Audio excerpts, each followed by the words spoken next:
A lo largo de los tiempos, la humanidad ha visto a la naturaleza iluminarse.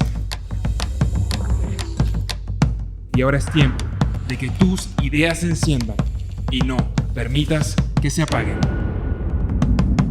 Coworking Club. Enciéndete.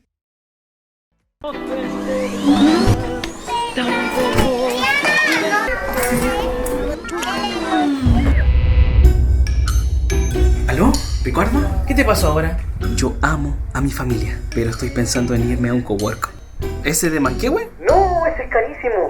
Trabajarás solo para pagarlo. ¿Y el de... el cohete? ¿Y el cowork del club? Ese es gratis. ¿Qué? Es un cowork gratis. ¿Un cowork gratis? Adquiere hoy tu membresía Gold y obtén el Free Pass para el cowork del club entre múltiples beneficios. A pasos del Metro Pedro de Valdivia, puedes vivir todos los días del año la experiencia del Club de los Emprendedores. ¡Me voy al cowork!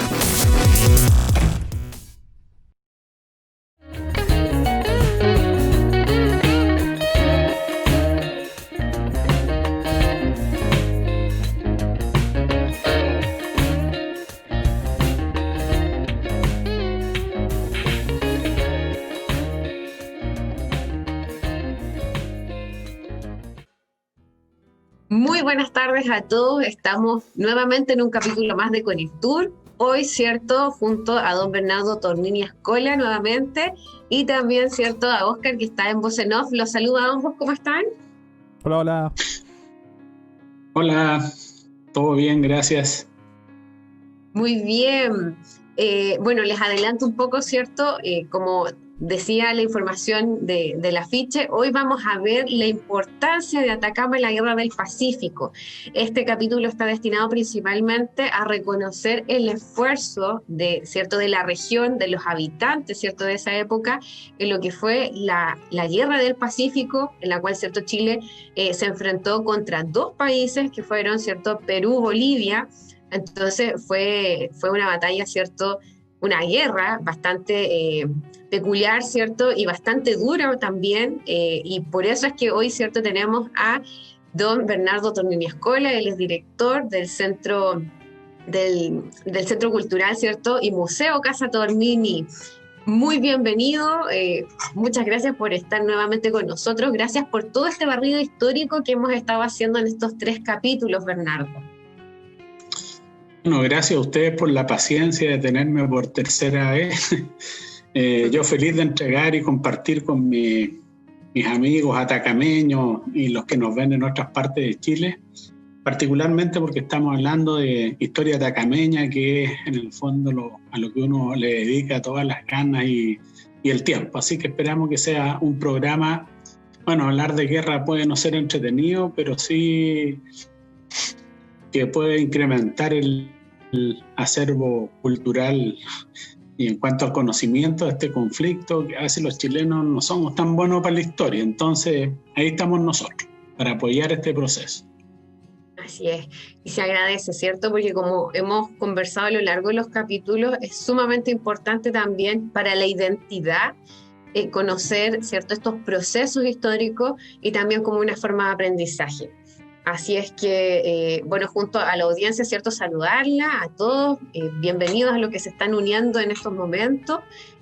Bueno, ya saben, ¿cierto?, que Oscar va a estar recogiendo todas las dudas e inquietudes que ustedes tengan, así que los instamos a estar consultando, compartiendo también, y a todos, ¿cierto?, sus amigos también, que les pueda interesar, por supuesto, que compartan, ¿cierto?, también el programa con todas sus redes, porque es súper importante en este tiempo, no solamente estar escuchando muchas veces, ¿cierto?, que las noticias en televisión son un poco complejas, ¿cierto?, y sacarnos un poco de eso para empaparnos un poco de la historia y de la identidad.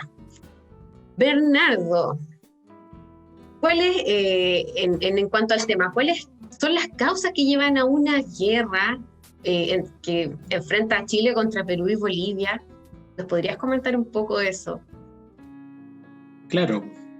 Clausewitz dice que la guerra es la continuación de la política por otros medios. Entonces, cuando no hay entendimiento, hay enfrentamiento. Ya los vimos en el capítulo pasado de estas dos tremendas y sanguinarias revoluciones que nos vimos enfrentados los chilenos. Bueno, ahora el conflicto es con los vecinos, y para entender estas causas hay que ir bien atrás.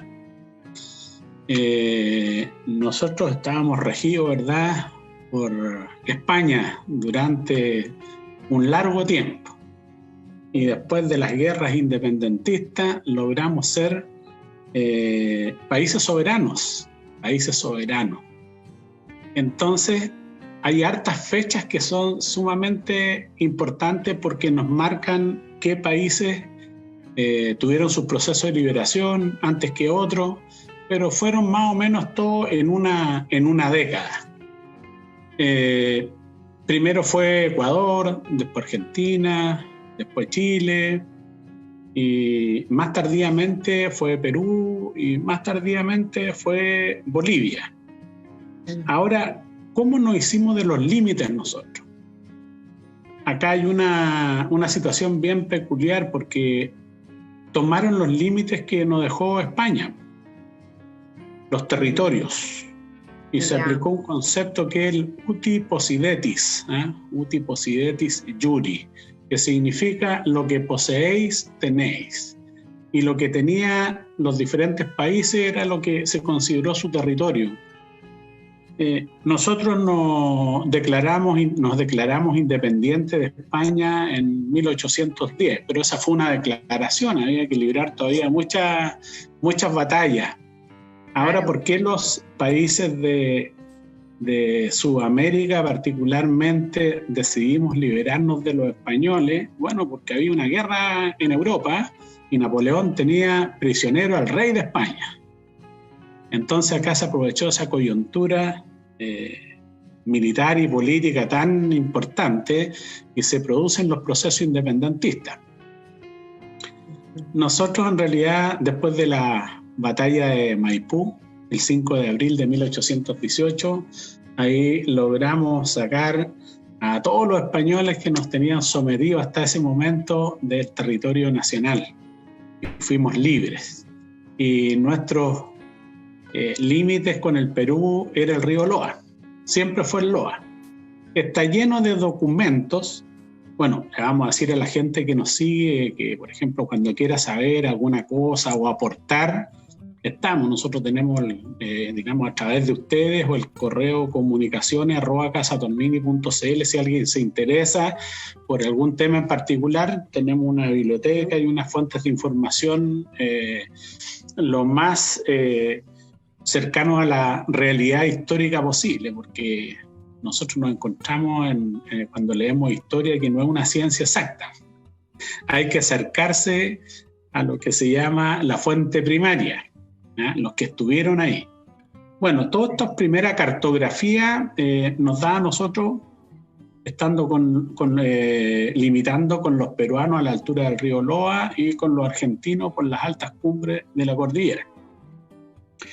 Bueno, el proceso independentista más tardío es la creación de un nuevo país que se va a llamar Bolívar.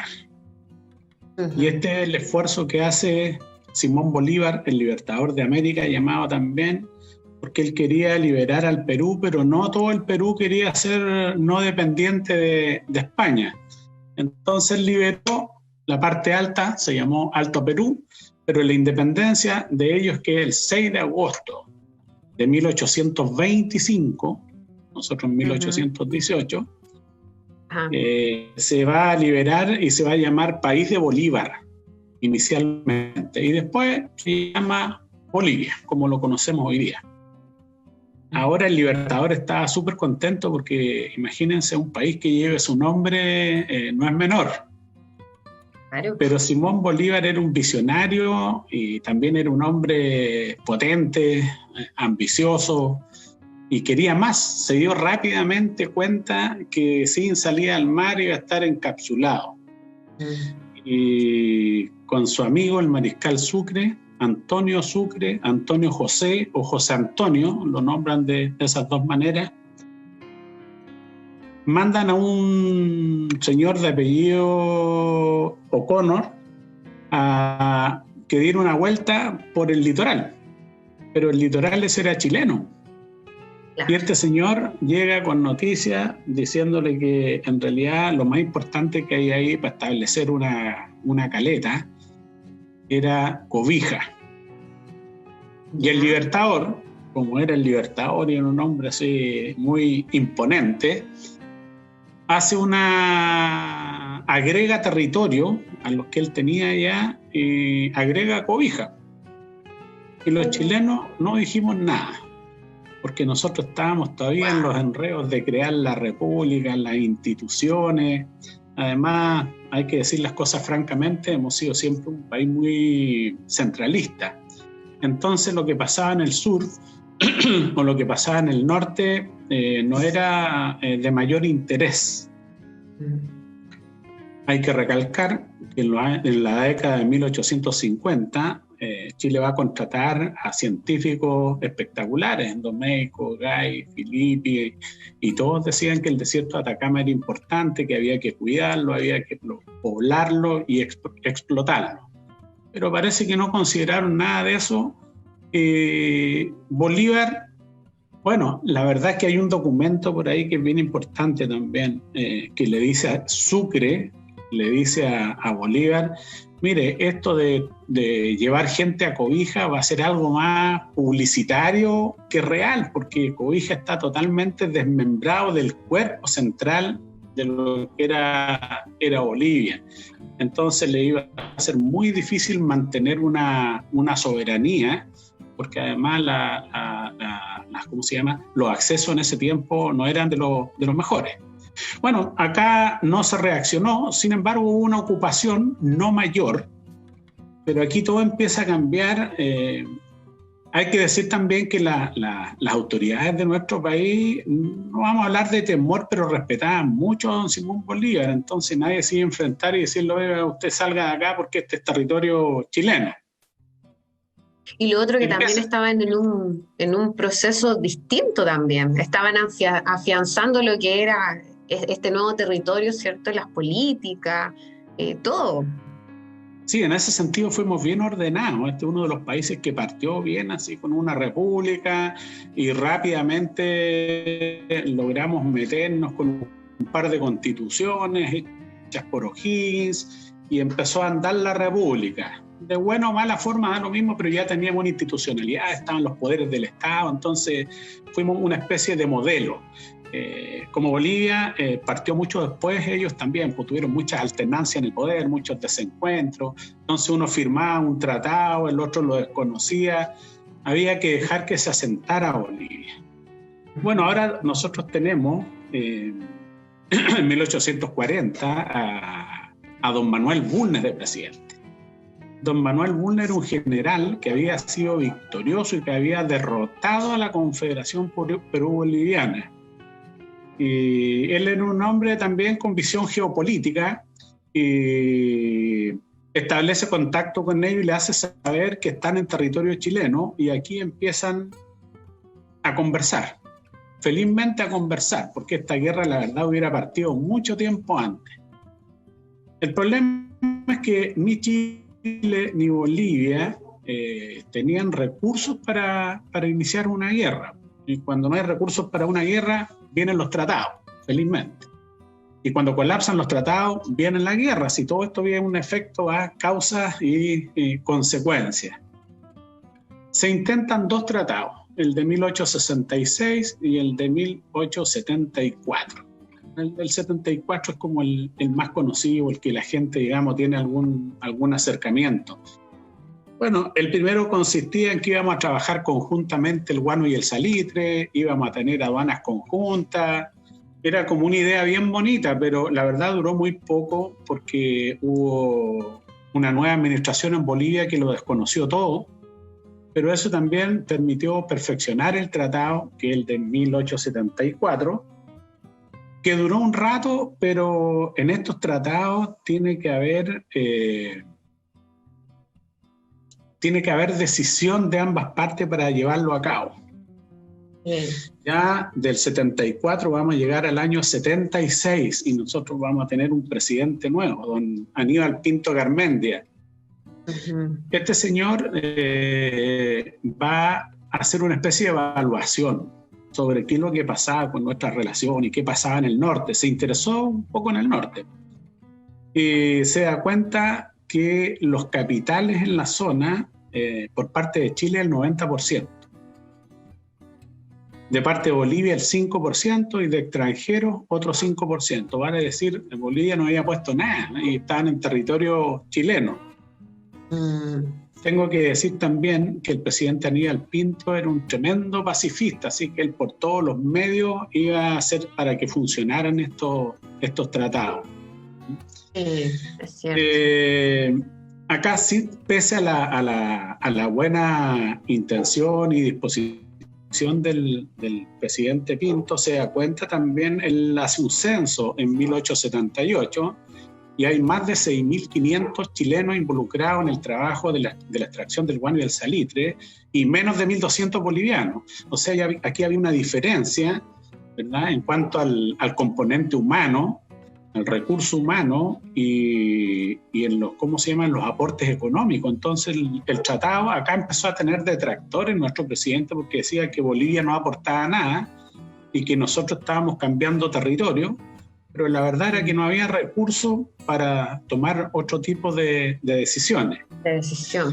Pero ni siquiera aún sabiendo que esto ocurría, el presidente Pinto, digamos, no dudó en seguir adelante. Pensaba que en algún rato Bolivia iba a aportar más, iba a mandar más gente.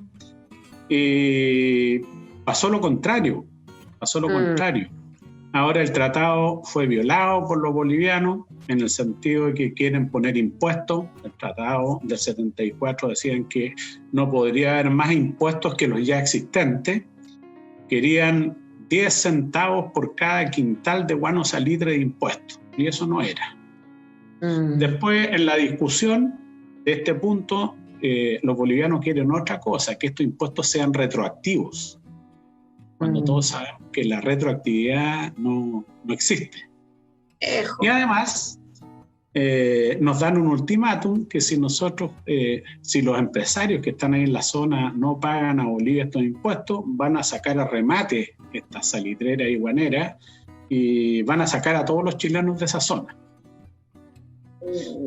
Era una situación compleja porque nuestro presidente, pacifista, él tenía una visión distinta de esta relación con nuestros vecinos bolivianos. Él decía, ellos ahora no están en el eje militar Perú-Bolivia, están en el eje económico Chile-Bolivia.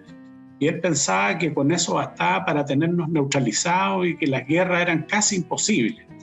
Y aquí toma dos decisiones más erradas todavía nuestro presidente Pinto. Él dice que tiene que reducir drásticamente el ejército y lo reduce a 2.450 efectivos que estaban en la Araucanía.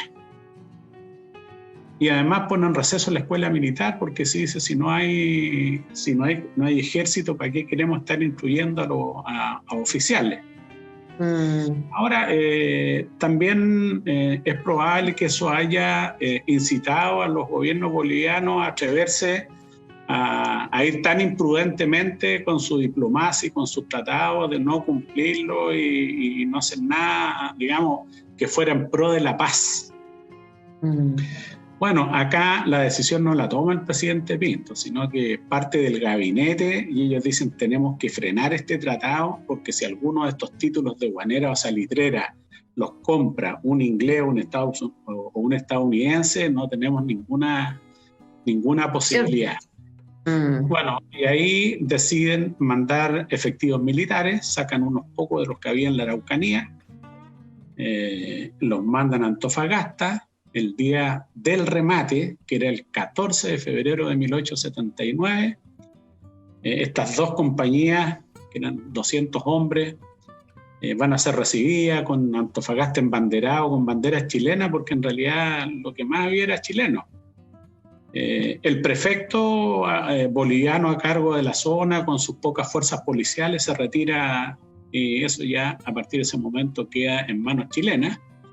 Pero obviamente da inicio a la famosa Guerra del Pacífico, que va a durar un poquito más de 5 años. Eso te puedo decir yo de las causas de este conflicto.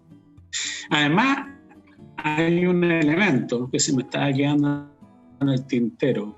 Se descubre que había un tratado firmado en el año 1873, un tratado secreto entre Argentina, Perú y Bolivia, que era una alianza militar en contra de Chile. Eso lo reconocieron recién al final, entonces era una situación muy compleja. ¿Por qué? Porque no teníamos fuerzas militares, no teníamos armamento, no habíamos actualizado las municiones, nada. Felizmente nuestra Armada había tomado algunas previsiones y está en muchas mejores condiciones que las unidades militares, pero la guerra no los pueden ganar los marinos solos ni los militares solos, sino que tienen que actuar conjuntamente. Así parte la Guerra del Pacífico. Uh-huh. Complejo escenario, entendiendo, ¿cierto?, que para cualquier país la guerra jamás va a ser una vía viable, ¿cierto?, desde lo que son las vidas humanas, ¿cierto?, y todas las consecuencias, incluso después de la situación como tal. Entonces es complejo y sobre todo, claro, un tema de las confianzas. Yo creo que ahí, ¿cierto?, el presidente quizás se confió un poco en la palabra y en las voluntades demostradas sin conocer de fondo, ¿cierto?, las intenciones que existían. Porque si uno lo piensa, es muy estratégico tener salida al mar por temas comerciales, por muchos temas, partiendo por el comercial. Entonces, complejo escenario para nuestro país, sumado al mineral, ¿cierto?, que existía efectivamente en esa zona y que era explotado.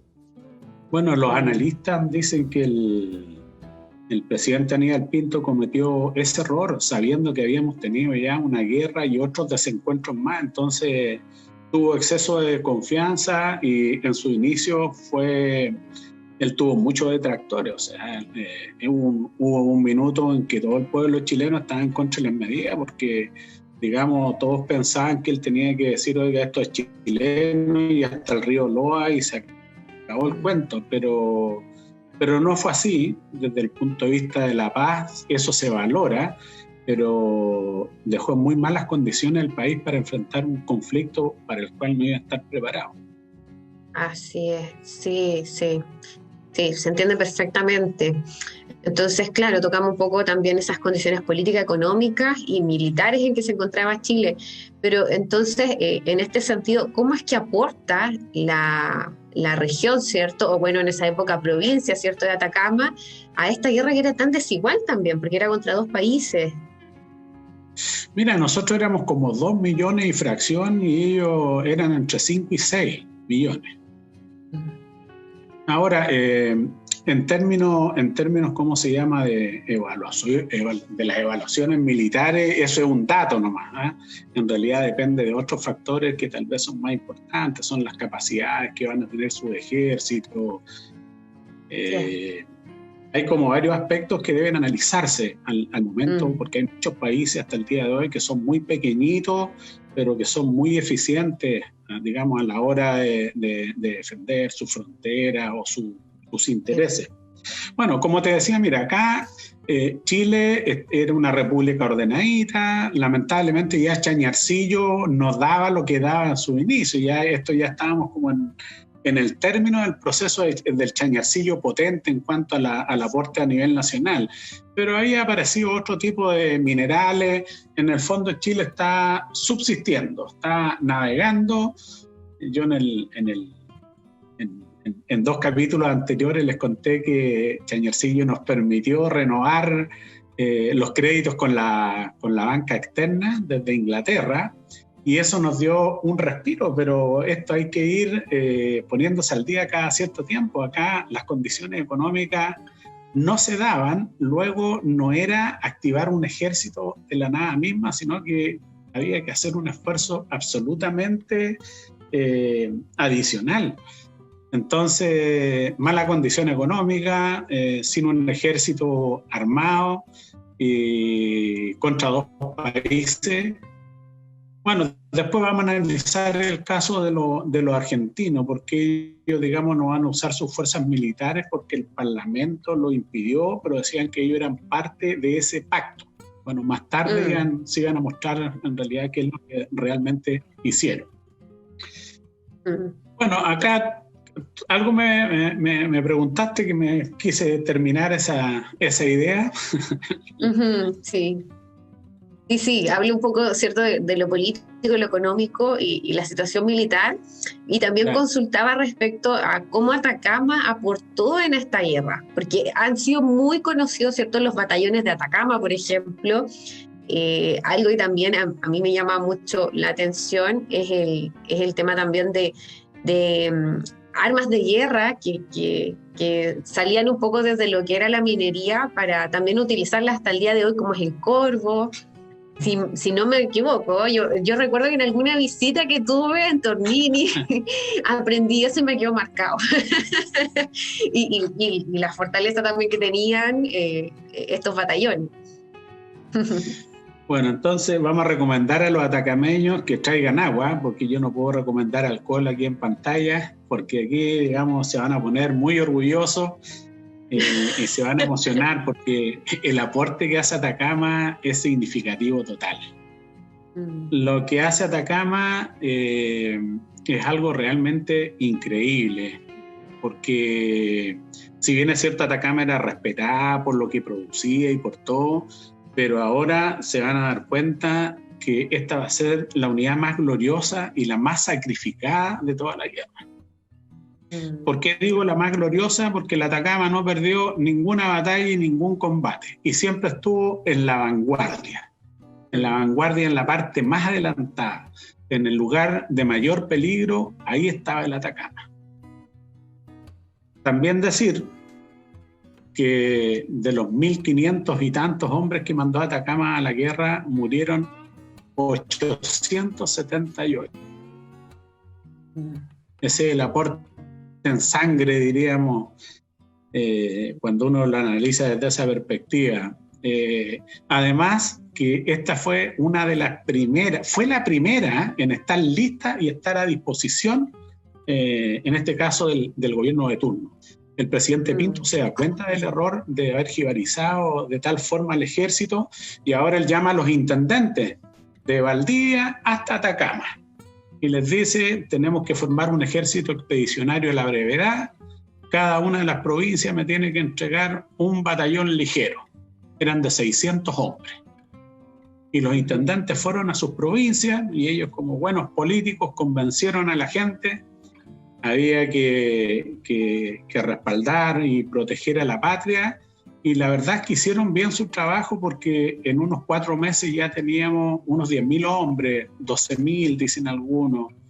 Era una fuerza primaria que, si bien es cierto, y dije hombres, no hombres en armas, porque todavía no había armas. Entonces había una comisión comprando armas, había otra comisión viendo el tema del uniforme, otra comisión viendo el tema de los traslados. Todo era desplazamiento, todo era improvisación, pero las provincias respondieron. Acá en Atacama las mujeres se organizaron de una manera increíble. Ellas le hicieron los primeros uniformes a los Atacama, hicieron su primer estandarte. Se organizan los hospitales de sangre, las comisiones de subsistencia, hacían rifas, hacían presentaciones en los teatros para juntar recursos para equipar a este batallón. Ahora se pidió un batallón por provincia. Atacama mandó 2, y de estos 1.200 hombres que van a la guerra mueren más de la mitad, porque otros fueron antes que se formara oficialmente el batallón Atacama. Acá hay que señalar una cosa: nosotros los Atacama no nos tenían tan, como dicen ahora, tan buena onda en el nivel central, porque nosotros nos levantamos en arma con don Pedro León Gallo. Entonces había un general ahí que decía que si le entregamos armamento y todo a estos atacameños, no hay que hacer cosas que se nos vengan encima de nuevo. Pero no fue así. Acá juega un rol fundamental el alcalde, el intendente de la época, don Guillermo Mata. Don Guillermo era un hombre de un liderazgo increíble. Bueno, ya lo había demostrado el 59, pero ahora la causa era la patria, o sea, la causa de todo.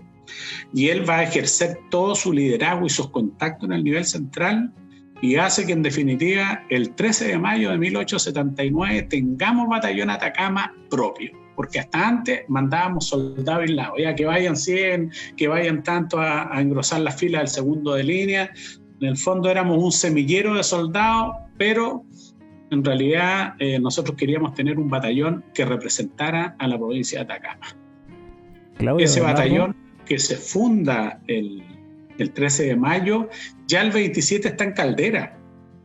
Vienen en ferrocarril y vienen ellos vestidos de civil, la gran mayoría, y se enfrentan al invierno calderino, que a veces uno dice Caldera el clima es templado, pero todos sabemos que no es tan así. Bueno, mientras hacían instrucción militar, también construyeron 3 fuertes.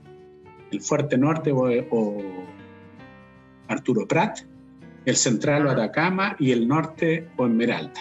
Ahí aprovecharon los conocimientos de nuestro más querido héroe, que lo vamos a tocar más adelante, Rafael II Torreblanca Dolarea, es alumno del Liceo de Hombres de Copiapó, José Antonio Carvajal. Estudió ingeniería en minas, así que el hombre se manejaba con esto de hacer fortalezas y todo este tipo de cosas, así que bajo la dirección de él se construyó por lo menos el Fuerte Norte, que lo hizo entero él, y en los otros también participaron otros oficiales y la mano de obra de los rudos mineros, porque a todo esto los que componían el batallón Atacama era de todo tipo de gente. Pero la gran masa fueron los mineros pirquineros y un destacamento del Liceo de Hombres de Copiapó.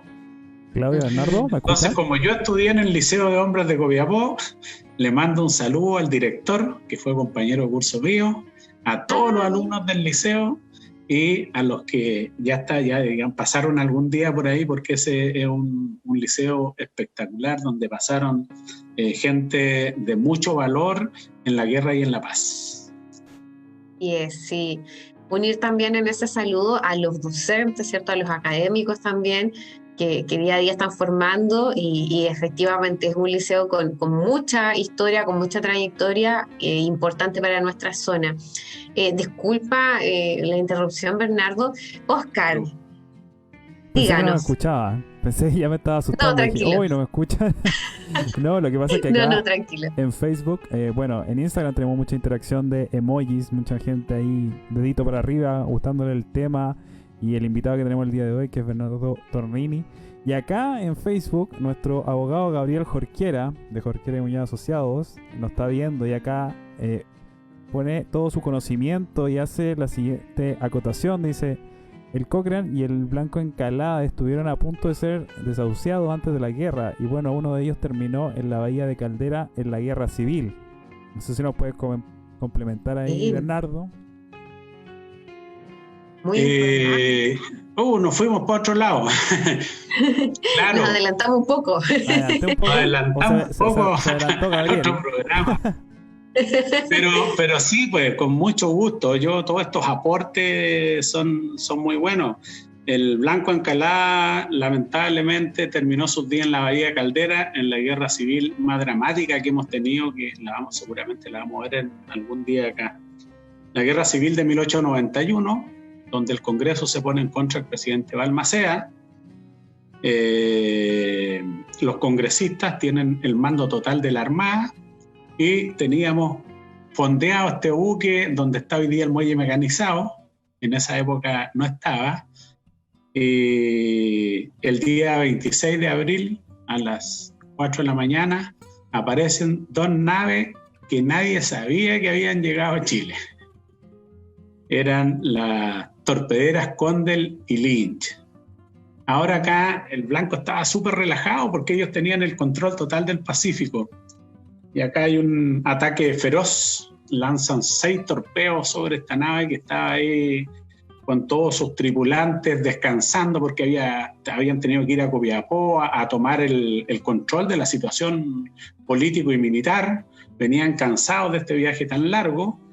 Lo atacan, tiran 6 torpedos. Nunca habían tirado algún torpedo porque estas naves venían llegando directamente de Inglaterra. Sin embargo, uno le llegó de lleno al Blanco Encalada y murieron 207 marinos que dormían. Al otro día esos 207 cadáveres estaban en la playa Mansa o Copiapina. Esa fue una guerra civil increíble. Bueno, supuestamente la vamos a tocar en algún programa, entonces no voy a adelantar más, pero tiene toda la razón el señor Sí, o el amigo ahí que se Gabriel contactó ahí con nosotros. Oye, acá en Instagram también nos está saludando Jorge. Garzones Mixtos en Instagram. Garzones Mixtos dice: hola, buenas tardes, saludos cordiales desde la ollita común Luchín del Bosque. Así que le mandamos un saludo. Y acá Gabriel también nos complementa con otro dato. Dice: importante, Caldera como punto de telecomunicaciones de la Armada, el primer lugar que se supo del combate naval de Iquique por el telégrafo. Oye, qué bien informado. Muy bien, Gabriel. Claro. Le gusta la historia, Gabriel, está súper bien eso. Gabriel, sí.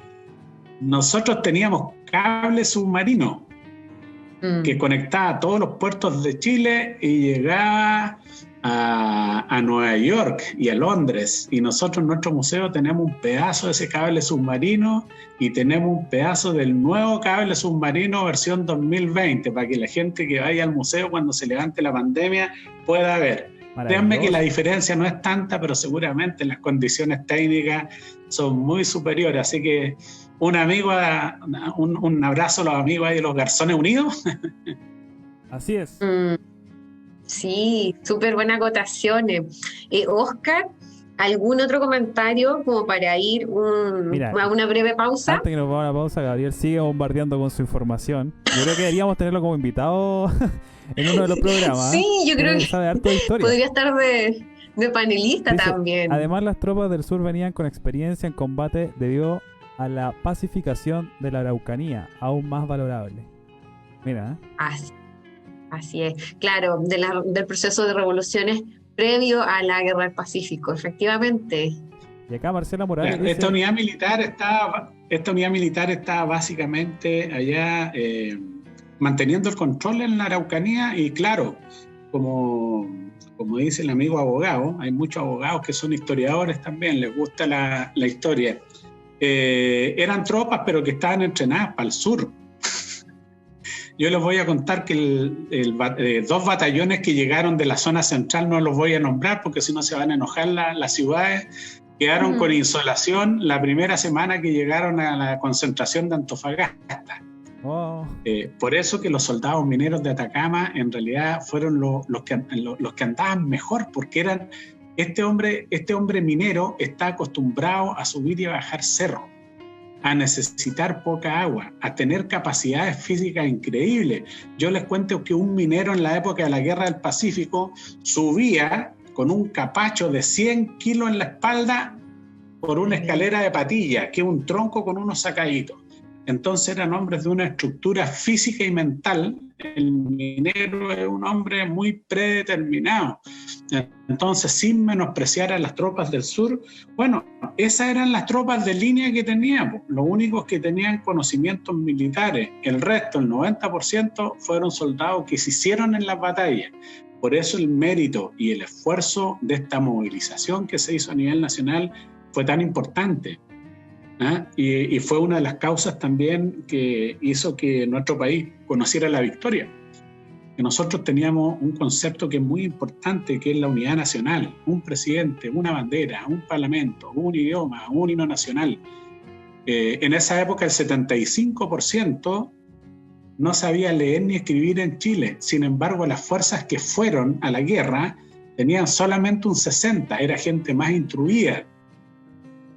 Con quienes nos enfrentamos tenían un 90% de analfabetismo, eran pueblos que no se comunicaban entre sí, ellos en realidad peleaban por sus caudillos, que eran sus comandantes.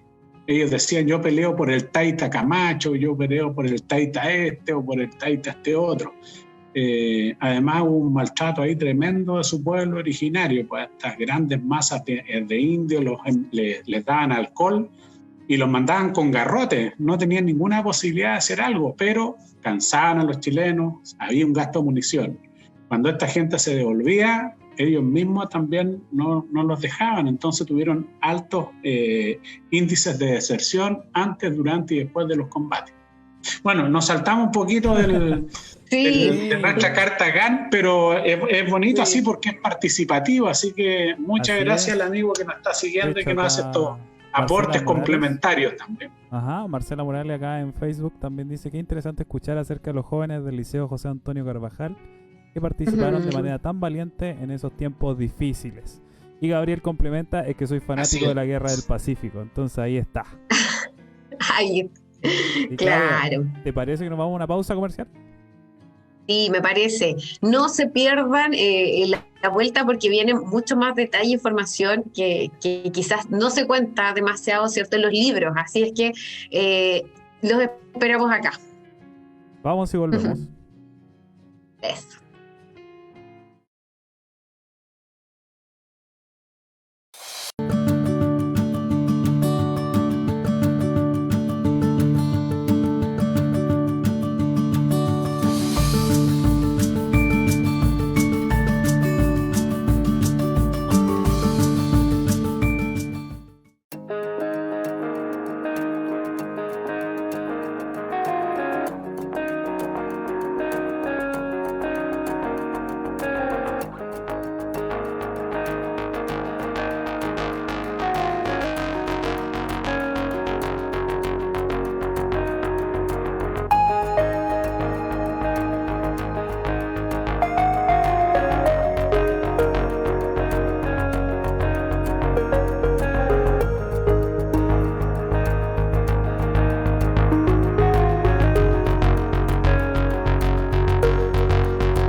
Todas. Muy bienvenidos, gracias por habernos esperado. Estamos de vuelta entonces para tratar con más temas acerca de la Guerra del Pacífico, ¿cierto? Y el aporte de Atacama, que fue fundamental también en todo este proceso.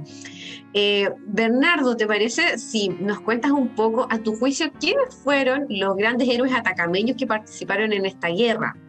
Yo sé que en la comuna de Caldera hay un colegio que lleva el nombre de uno de ellos, pero quizás no saben cuál fue la relevancia de este personaje. Bueno, para mí fueron todos los que fueron a la guerra son mis héroes, claro. Pero hay algunos espectaculares. Pues yo acá voy a partir por Rafael II Torreblanca Dolarea, que es el héroe que para mí encarna las virtudes del atacameño. Es un hombre multifacético, algunos lo dan nacido en Tierra Amarilla, otros en Copiapó, pero es un detalle, es de los nuestros, totales. Ahora, ¿por qué digo que es de los nuestros? Porque el minero es un hombre multifacético, que cuando está buena la minería es minero, y si está mal es pescador, y si no es maestro de la construcción, y si no pesca un taxi, si no, él es capaz de hacer cualquier cosa. Podemos incluso integrar los paneles de historia. Nos tenemos que diversificar. Torreblanca era eso y mucho más. Él anduvo en Lima como profesor, tuvo emprendimientos mineros. Torreblanca hizo realmente todo en su corta vida. Torreblanca tenía un grupo de amigos, también conocidos como los juramentados de Atacama. Este era un grupo que lo integraban el capitán Ramón Rosa Vallejos, Andrés Wilson, Vicente Blanco y el chico, ¿cómo se llama este? Que siempre... Moisés Arce. que fue telegrafista en Chañarcillo y acá en la estación de Caldera. Wow. Estos amigos se hicieron amigos cuando se integran al batallón Atacama y luego aparece una suerte de juramento que lo cantan los 4 cuartos en su álbum Adiós al séptimo de línea: a defender la patria amenazada partieron 5 hombres de Atacama. Eran 5 hombres de faz tostada, dice, pero no la voy a cantar ahora, en otro programa va a ser eso. Ya. Bueno, ellos se juntaban siempre y todo el rato y eran los mejores amigos y dicen, si muere uno, vamos a morir todos. Y efectivamente, 3 murieron en la batalla de Dolores. La batalla de Dolores fue tremenda, la vamos a analizar luego, pero ¿dónde está el compromiso acá? Que murieron 3 en la batalla de Dolores y los últimos 2 en la batalla de Tacna. Mueren todos. Y en Dolores hay un pasaje ahí de nuestro héroe Rafael Torreblanca que muestra que es realmente un guerrero y también un poeta. Él se despide de su amada copiapina Clementina Cobo con el poema del adiós, que realmente es espectacular. Si algún galán ahí quiere conquistar a alguna chica, le cambia el nombre y le pone el del. Pero en realidad el poema del adiós es espectacular. Bueno, ahora, el día antes de la batalla de Dolores, el 18 de noviembre de 1879, estos amigos se juntaban en la noche y tomaban café con malicia, con aguardiente, porque hacía frío. Y ellos dicen, ¿y qué pasa si uno de nosotros muere en algún combate por estos días? Y proponen que deben ser enterrados en el cerro más alto que hay ahí, que es el Cerro San Francisco, donde el Atacama se defendió porque le daba cobertura a una unidad de artillería. Ellos lo protegían a los artilleros. Bueno, y murieron 3. Murió Ramón Rosa Vallejo, Andrés Wilson y Vicente Blanco. Y al otro día le piden permiso al comandante del batallón, el comandante Martínez, que otro héroe, que no es atacameño, pero es un tremendo héroe, era el comandante del Atacama o de los mineros. Y le piden permiso para enterrar a sus amigos, a sus camaradas de armas, según lo convenido. Bueno, en realidad murieron 20 en esa batalla, 20 hombres del Atacama, yo hablo solo del Atacama. Y 5 iban a morir después en hospitales por las heridas que recibieron en combate. Pero bueno, ¿qué es lo que hacen los Atacamas? Cruzan sus fusiles en los hombros y echan los 20 cadáveres y suben el Cerro San Francisco. Créanme que subir el Cerro San Francisco no es fácil. Me imagino cómo será con 20 cadáveres. Bueno, cuando estaban arriba, los tienen que sepultar. Y Torreblanca le manda una carta a su hermano que estaba en Tierra Amarilla. Trabajaba, en el Valle de Copiapó. Y le relata más o menos así. Yo me leí la carta y algo me acuerdo. Dice, querido hermano Manuel, era el mediodía, el calor insoportable, nuestro batallón se encontraba formado en lo alto del cerro, alrededor de una zanja que habíamos cavado con bayonetas bolivianas que eran más resistentes, porque eran unas bayonetas especiales. Dice que todo era silencio y que en la medida que iban cayendo las paladas de tierra sobre los cuerpos de los 3 valientes, empezaban a salir lágrimas en forma espontánea de todos los soldados del batallón. Torreblanca dice, yo tomé un lápiz y en una tosca e improvisada cruz le escribí el siguiente epitafio. Cayeron entre el humo del combate víctimas del deber y del honor, denodados y heroicos compañeros, valientes de Atacama, adiós, adiós. Qué lindas palabras. Sí. Y qué profundas. Igual uno se puede como de alguna manera imaginar el momento y lo duro que fue. Fuerte, más si era un amigo, más si eran 3 amigos. Eran grandes amigos, claro. Claro. Sí, 5 en total. Bueno, en Tacna, la batalla de Tacna, una tremenda batalla, ahí muere Torreblanca. Torreblanca va en la parte más adelantada y fue tan encarnecido este combate que tienen que retroceder para reamunicionarse. Y la compañía de Torreblanca queda totalmente expuesta contra una tremenda cantidad. Hay un libro ahí que dice que él con 100 hombres tiene que enfrentar los fuegos de 8.000. No tenía ningún futuro y empezaron a morir el del lado y el del otro lado, y él dice, si vamos a morir, mejor lancémonos al ataque. Y obviamente que un disparo en la frente lo frenó y ahí murió nuestro héroe y prácticamente toda su compañía. En otro lado estaba Moisés Arce, que era un chiquitito, flaquito, no tenía nada de héroe, pero según Torreblanca era el más valiente de todos. Y él se sube arriba de un caballo, saca su sable y hace una carga en solitario contra un batallón boliviano y hace unos intentos por quitarle el estandarte de combate, y obviamente que lo único que encuentra es la muerte. Así se va a, ¿cómo se llama?, a suceder este juramento que hicieron en el Cerro San Francisco, cuando se integran a los batallones de Atacama. 3 en Dolores y 2 en San Francisco. Bueno, voy a hablar de ustedes ahora, las mujeres, porque les voy a contar, sí. Sí, un minuto, disculpa, interrumpa, No, es que justo me da la sensación que está por irse la señal en Instagram, pero Oscar nos dice que va a volver a reconectar. Para los que no están esperando en Instagram, no se asusten porque va a volver, o si quieren van, ¿cierto?, al fanpage en Facebook del Club de los Emprendedores. Pueden quedarse en cualquiera de las dos vías. Eso, si es que, disculpa Bernardo, si que nos puedes contar de las mujeres. A mí me llama mucho la atención que en esa época quizás un poco tradicional, porque en realidad hablamos la semana pasada de Pedro León Gallo, que era, ¿cierto?, un joven de 29 años, que participó en revoluciones, ¿cierto?, importantes, desde Atacama hacia la capital, ¿cierto?, un poco por descentralización, y también mujeres, que es algo bastante llamativo para la época. Mujeres, cuéntanos un poco acerca de eso, de esas compatriotas. Bueno, primero voy a contar que la Guerra del Pacífico es la historia más rescatada y más difundida de toda la historia de Chile, incluido de estos libros que escribe cualquier persona, que son de otras características. Siempre un libro de la Guerra del Pacífico va a ganar, va a ser top de ventas.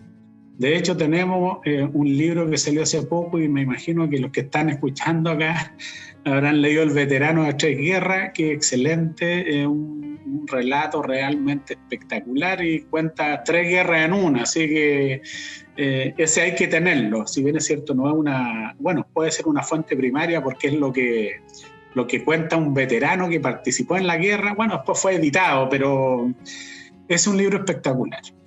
Vale decir que la Guerra del Pacífico es la más rescatada y la más vendida y la más leída. El primer rescate se hace con las batallas de Lautaro. El ejército de Chile, con su sección de historia militar, le quiere hacer un reconocimiento a este general que le inventó estas olas de indígenas que atacaban sin cesar hasta derrotar totalmente al enemigo. Es más, va a ser traducido en algunas lenguas, y Leftaru es conocido en todos los reductos indígenas en América. Así se va a hacer famoso nuestro primer general mapuche, araucano. Después viene Adiós al Séptimo de Línea, que lo tenían en todas las casas, y ahora viene El veterano de 3 guerras. Pero ¿cuál es el problema?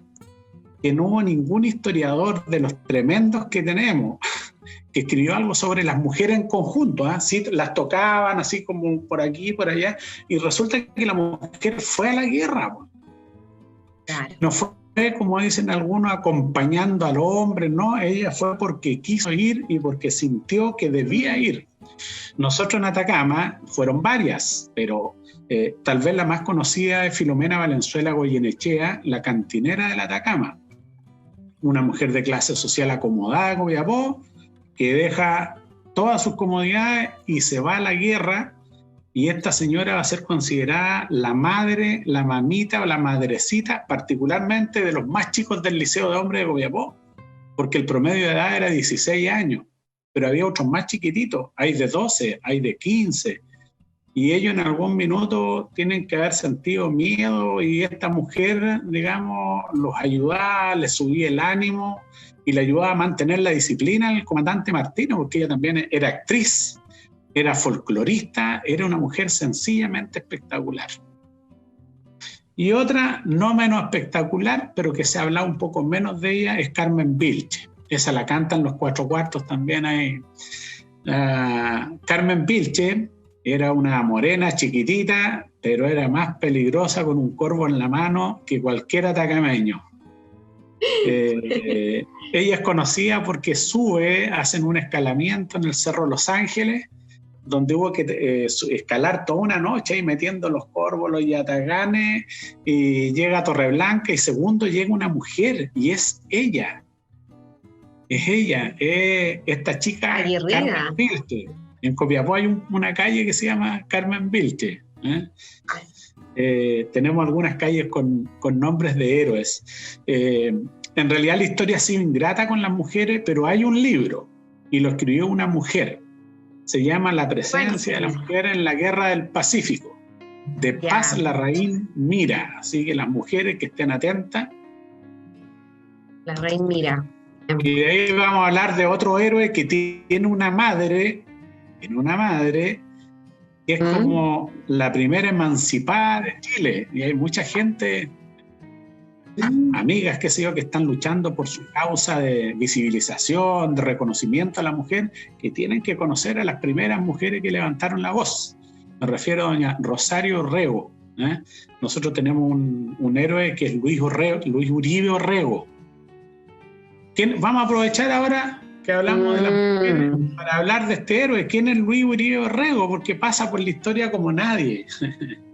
Y claro, porque su comandante era ni más ni menos que don Arturo Prat Chacón.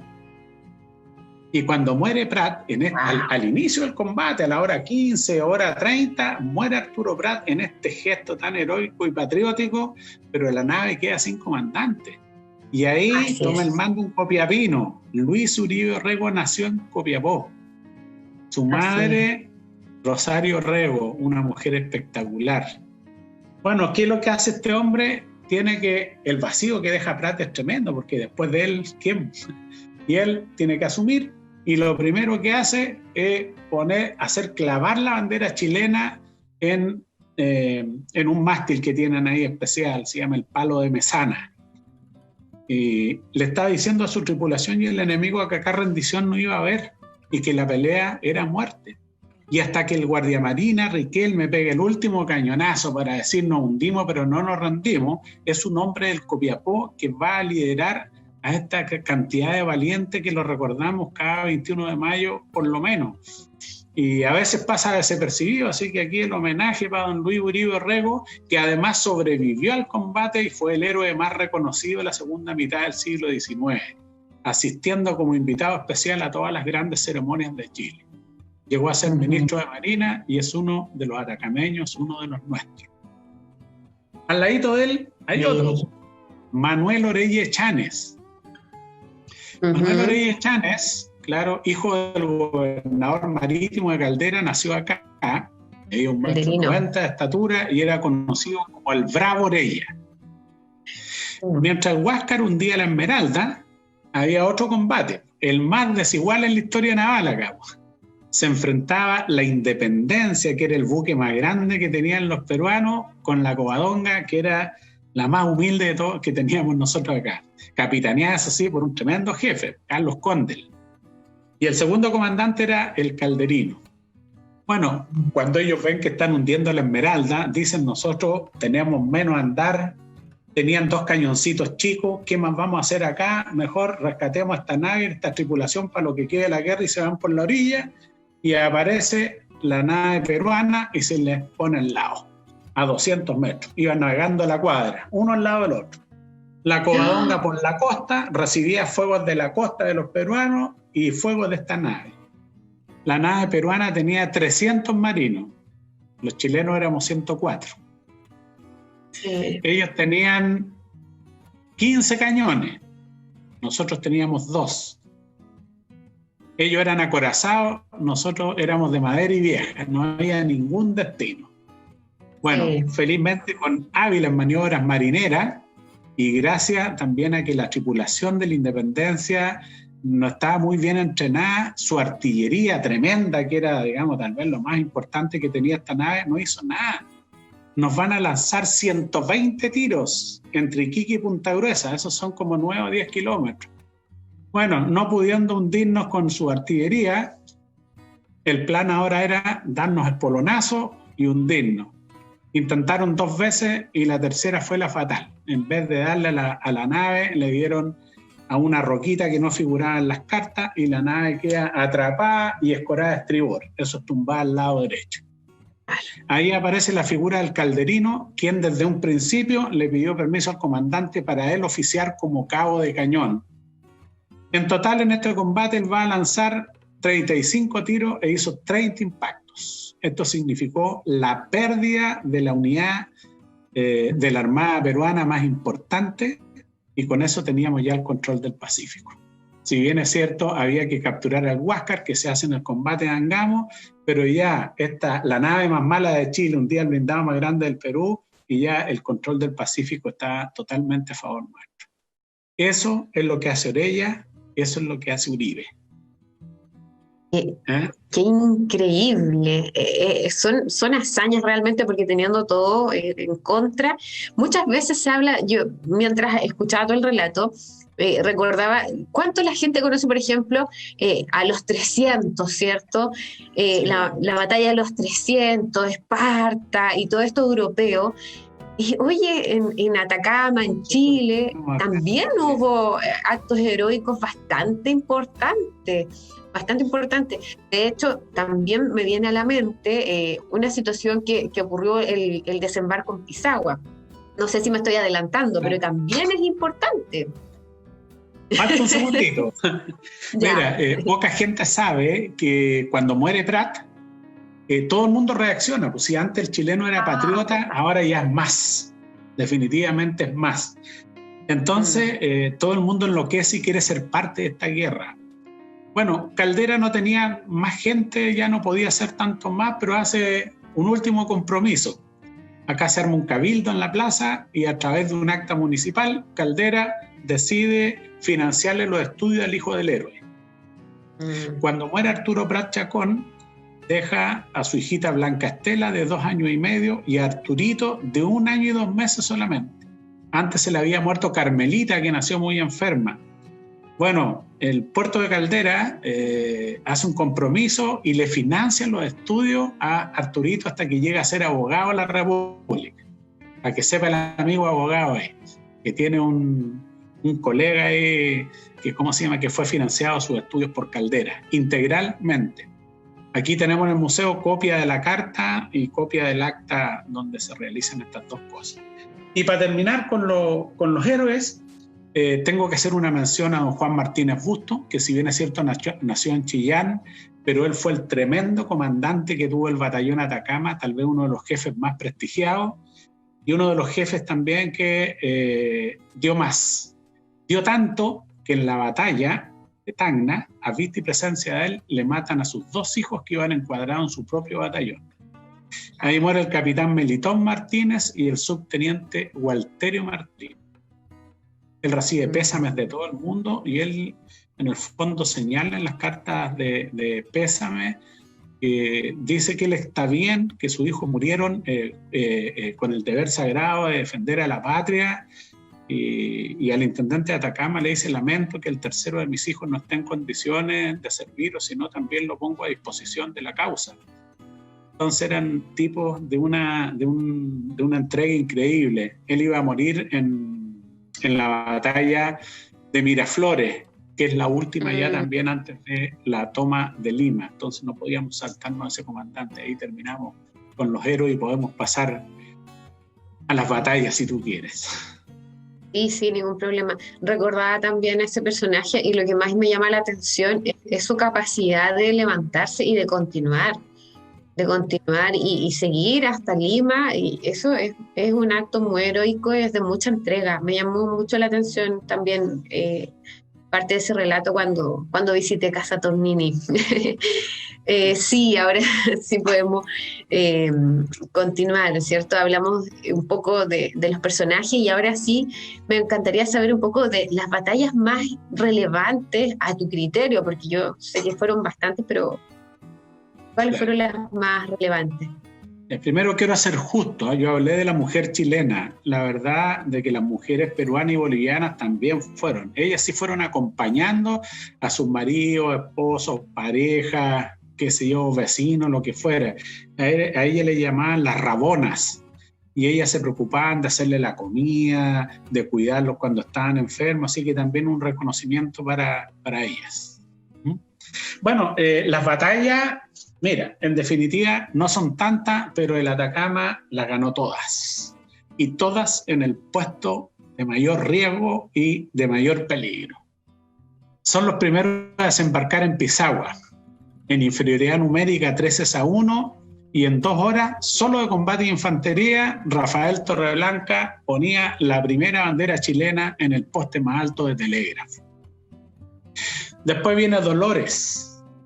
Acá eran más o menos 12.000 peruanos y bolivianos contra 5.000, 6.000 chilenos, y la verdad es que la cosa está súper complicada.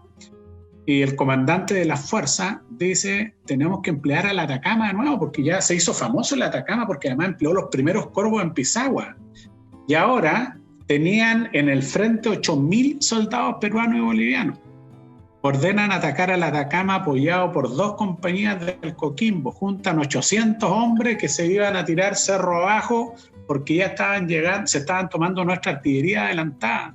La carga del Atacama reforzada con el Coquimbo fue tan potente que también en 2 horas llegan hasta las ambulancias. Hicieron una brecha, dicen, de sangre y de fuego. Este actuar de estos soldados mineros fue tan potente que peruanos y bolivianos abandonan las armas, la planificación de combate y se van. O sea, esta que fue una batalla, porque ya era mayor cantidad de participantes, tenía un aspecto más estratégico, fue ganada por la carga que hacen los Atacamas. Bueno, después viene otra que no participa en el Atacama y ahí la pierde Chile, pues el desastre de Tarapacá.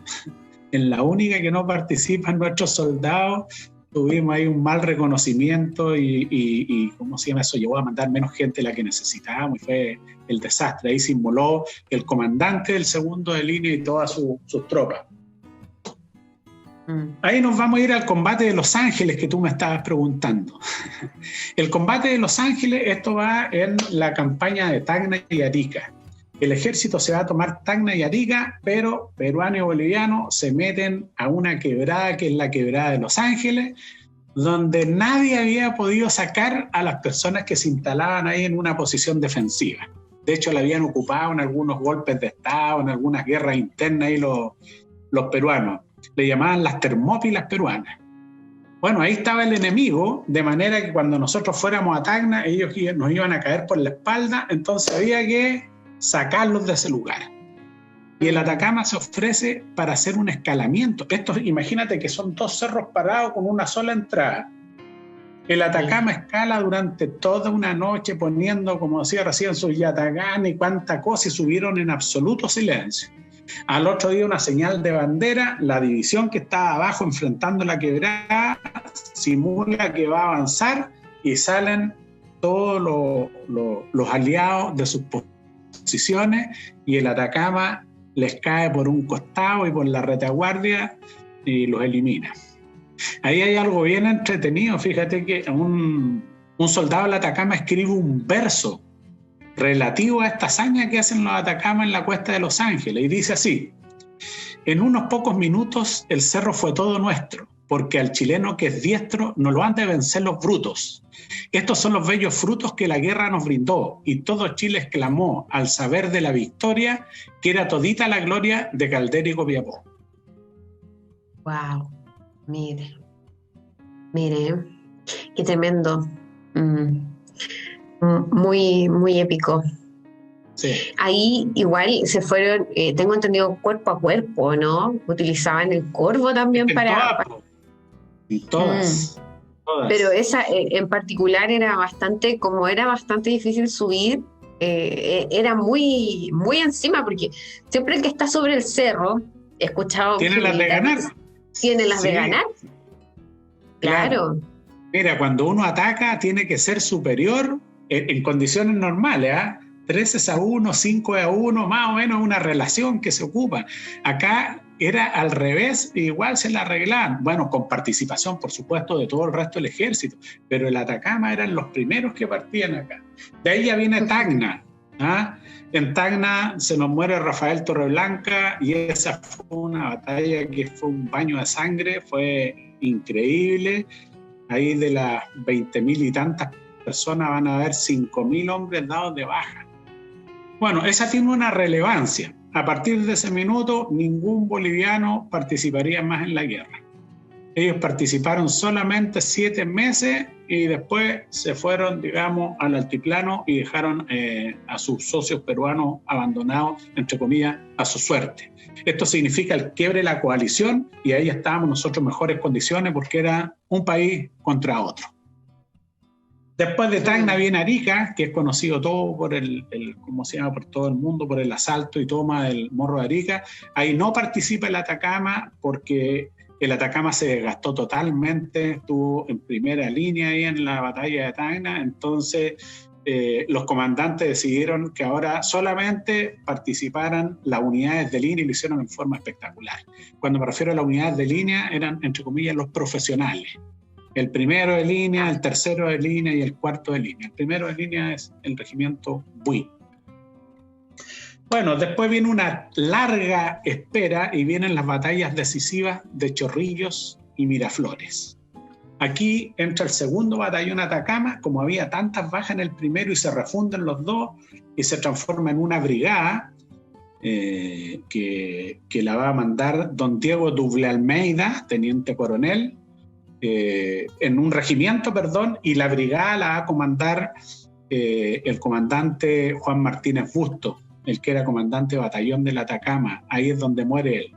Él muere justamente cuando nos va comandando, como él decía, a mis soldados mineros. En menos de 2 años nos habíamos tomado la capital, Lima. Ahora, ¿por qué Lima? Bueno, ahí hubo 2 batallas tremendas, Chorrillos y Miraflores, el 13 y el 15 de enero. Aquí más o menos van a participar unos 30.000 soldados, van a hacer la defensa de Lima. Nosotros éramos un poco menos. Recibimos el apoyo de los buques de la Armada, sobre todo en Chorrillos.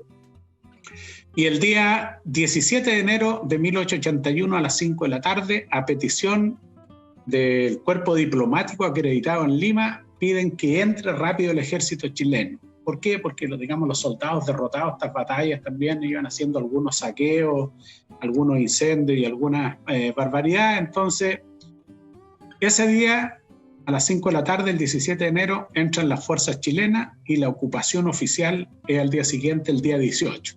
Ahí entra el comandante en jefe del ejército, el general Baquedano, y el batallón Atacama y todo el resto de las unidades. Esta fue una entrada increíble porque a partir del 17 de enero y durante 3 años van a estar las banderas chilenas izadas en el Palacio Presidencial del Perú y en todos los servicios públicos. Ahora, ¿por qué duró tanto esto? Bueno, por la sencilla razón en que no había líderes. Los líderes políticos, económicos, sociales abandonaron Lima, entonces no había alguien quien firmara la paz. Entonces se nombró en el fondo como administrador general en jefe de las fuerzas de ocupación de Lima a don Patricio Lynch, que lo hizo estupendamente porque él tenía que recuperar económicamente a Lima y particularmente a Lima y en general a todo el Perú, porque ahora tenían que hacerse cargo de las contribuciones de guerra. El Perú no tenía nada que haber entrado en esta guerra y entró y ahora tenía que pagar. Bueno, eso significó que Chile quedaba con Arica y con Iquique. Claro, sin embargo, se le dieron créditos blandos ahí para que ellos pudieran recuperarse económicamente. Y a los bolivianos que habían desaparecido también se le hizo un pasillo que funciona hasta el día de hoy, y administrativo para que saquen sus productos arancel cero, y además el tren Arica-La Paz. Aquí hay dos partes. En este momento, la mayor cantidad de las fuerzas ya vuelve a Chile. El batallón Atacama, que había entregado más de la mitad del contingente, lo embarcan y ya vienen de vuelta donde son recibidos. Eso, quiero saber cómo fueron recibidos. El 5 de marzo de 1881. Ellos primero van a Santiago, ellos querían volver a su casa, imagínense, después de 2 años de andar expedicionando y combatiendo, pero había presidente nuevo, claro, don Domingo Santamaría, y él quería que las tropas desfilaran ahí en honor a él y hacerles un homenaje.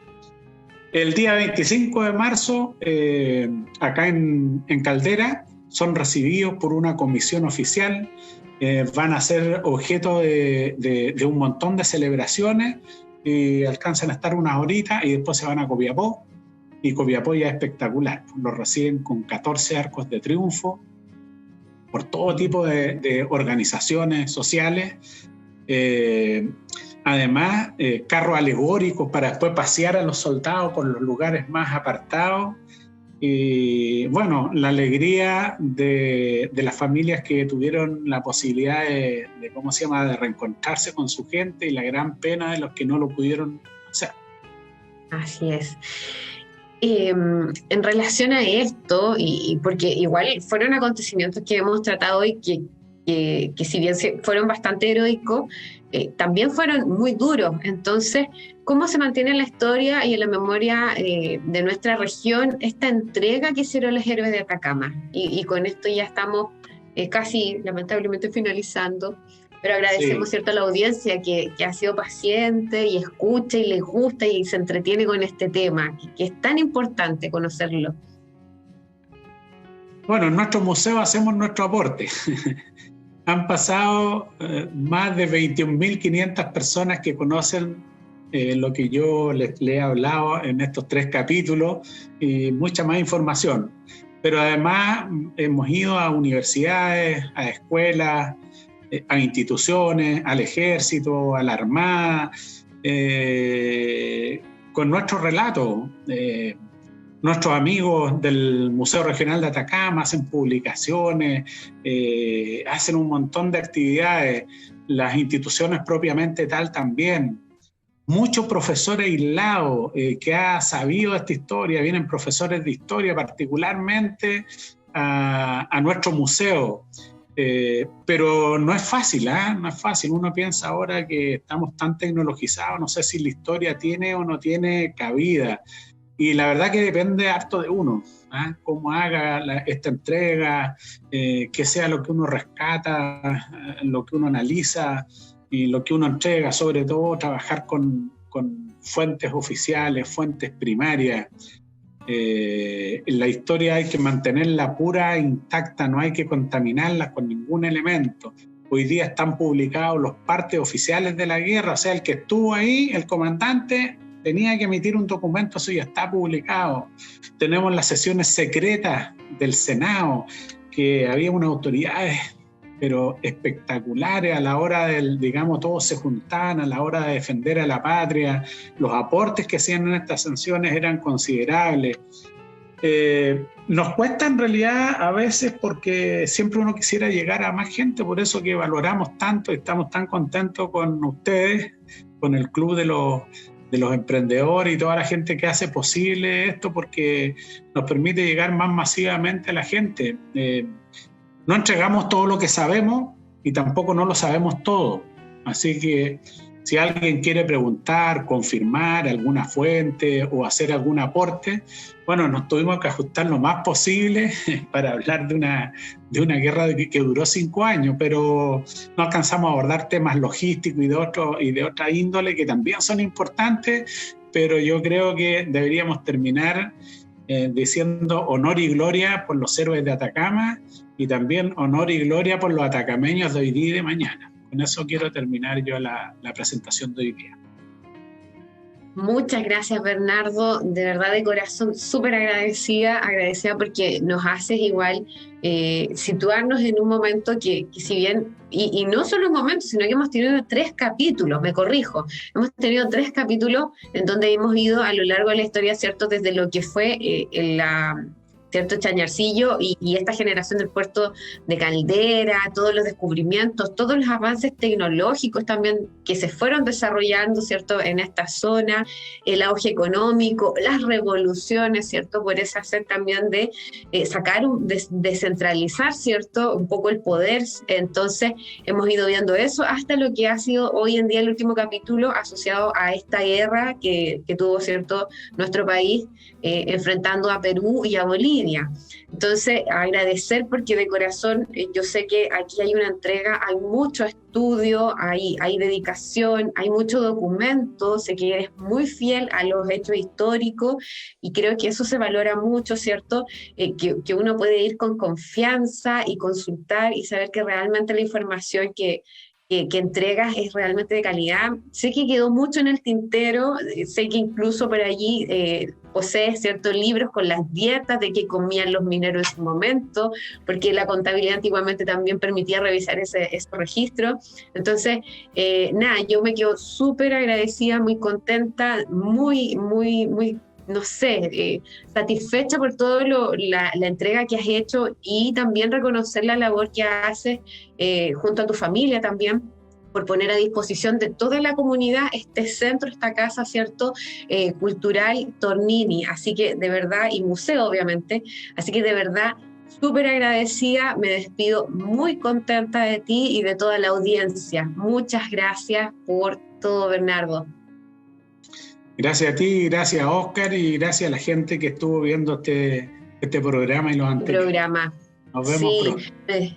Nos despedimos entonces, me despido Claudia Trigo, ¿cierto? Programa Conectur, Bernardo Tornini, pueden seguirlo en las redes sociales y por supuesto emitido todo a través del Club de los Emprendedores. Los espero la próxima semana, vamos a estar con Museo Paleontológico, Marcela Cortés va a estar de invitada. Eso, cariños a todos, que estén muy bien, muchas gracias.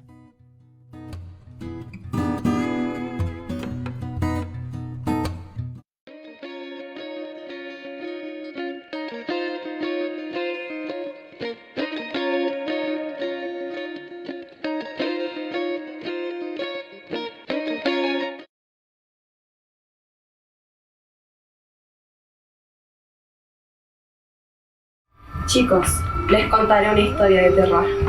¿En serio? Pero qué de miedo, sí. Cuenta la leyenda que existe una empresa que potencia el emprendimiento.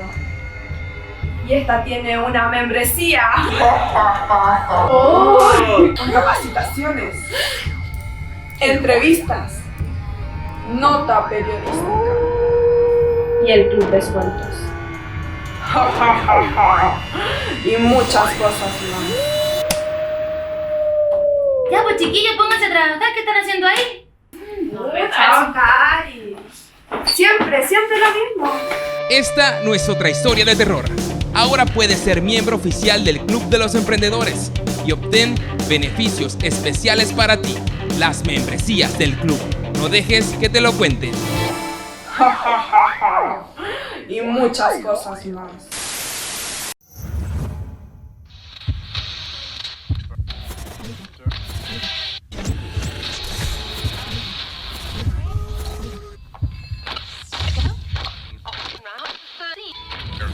Hola, bienvenidos a un capítulo más de El Club de los Emprendedores. Hoy día vamos a estar entrevistando... Momento.